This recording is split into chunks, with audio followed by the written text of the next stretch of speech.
We're changing equipment because my memory card on my camcorder is acting idiotic. So, if the sound quality or picture quality are different, no doubt they'll be worse, but by all means, let me know if they're acceptable or if they're better, because we may be on this for a while, because technology, gosh, it makes life so much better. Having said that, Stalin is now in charge, and he is going to do things the way they should be done. The way the boss, knows they should be done. So the first thing that Stalin is going to do is when he gets total power in 1928, is the forced collectivization of agriculture. You know, those serfs, the former serfs, those peasants who are now happy to have their own land, forget about it. You're now being put onto a collective farm or a state farm, which is basically a return completely to serfdom. A collective farm is almost a return to serfdom. They're slightly nicer. There are a few committee decisions like what to put in the flower window boxes that you can make at a local level. But basically, all Soviet agriculture is now going to be collectivized. No one owns the lands. It's nobody's land. It's everybody's land. And the party and its officials are going to run agriculture. So they're going to tell farmers how to grow their crops. And they're going to tell farmers when to harvest and what chemicals to use and all sorts of stuff. Because the people in the Communist Party know better than farmers how to farm and how to organize farmers. The result is the Ukrainian famine, where multiple of millions of people die of a man-made famine in the breadbasket of the Soviet Union. The Ukraine is the area north of the Black Sea. It's as fertile as Iowa or Kansas, which are really fertile if you don't know. But thanks to the mismanagement of communist bureaucrats and ideologues, the food that should be being produced there isn't. What little food is being produced there is being sent forcibly to the cities. Now, who's going to be blamed for all of this? Because someone's got to be blamed, because there's a heck of a lot of suffering going on. I know, the kulaks. What's a kulak, you say? A kulak is a rich peasant. You know, the people who got a little bit of security and had a little bit of success under the new economic plan? They're the kulaks, the petty bourgeois kulaks, the exploiters of the poor peasantry. They are class enemies, and either they're slaughtered outright, families of them, or they're all sent, the survivors, to Siberia to farm the permafrost of the taiga forest. Basically, they're sent to Gulag and to die. Because they're class enemies, don't you know? So the starvation of tens of millions of people that affects everyone in the Soviet Union is the kulaks' fault. Forced collectivization is just something that happened to happen at the same time. Yeah, nothing to worry about, nothing to see here, move along.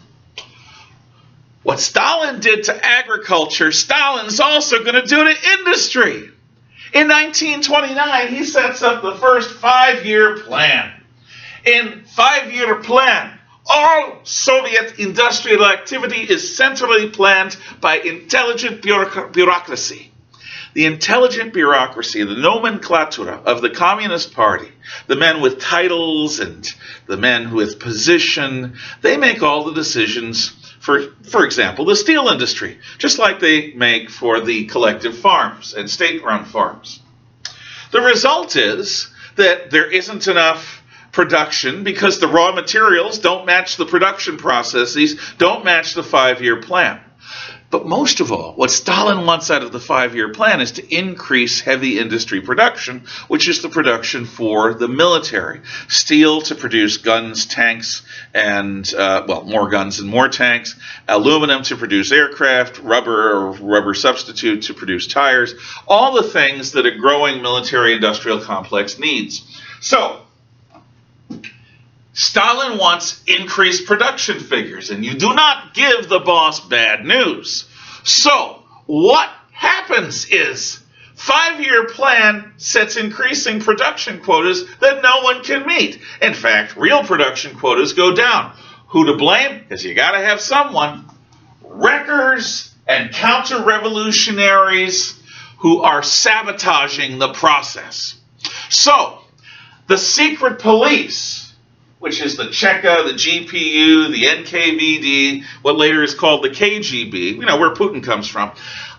The secret police shows up in factories and starts interviewing every worker. So, who are the counter-revolutionary spies and wreckers?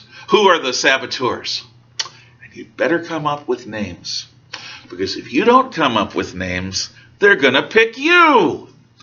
So everyone who survives informs on someone. So think about what it would be like to be the least popular worker in the factory. You're not going to get voted off the island. You're going to get voted off the earth. Because they will take you and torture you and gulag you or kill you. Gulags are slave labor camps in Siberia. So they treat production problems like a political dissident problem. And they're going to kill their way and repress their way out. Production continues to be shaky. But not only do you need someone to blame, it takes a hero. You need a hero. Stakhanov to the rescue. Stakhanov is a man, a legend, a way of life. See, Stakhanov doesn't take breaks. He doesn't take a lunch break. He doesn't take any kind of break. The man works every day he possibly can. He works longer than he has to, harder than he has to. And Stakhanov makes 1.5 times his production quota. No, 2 times his production quota.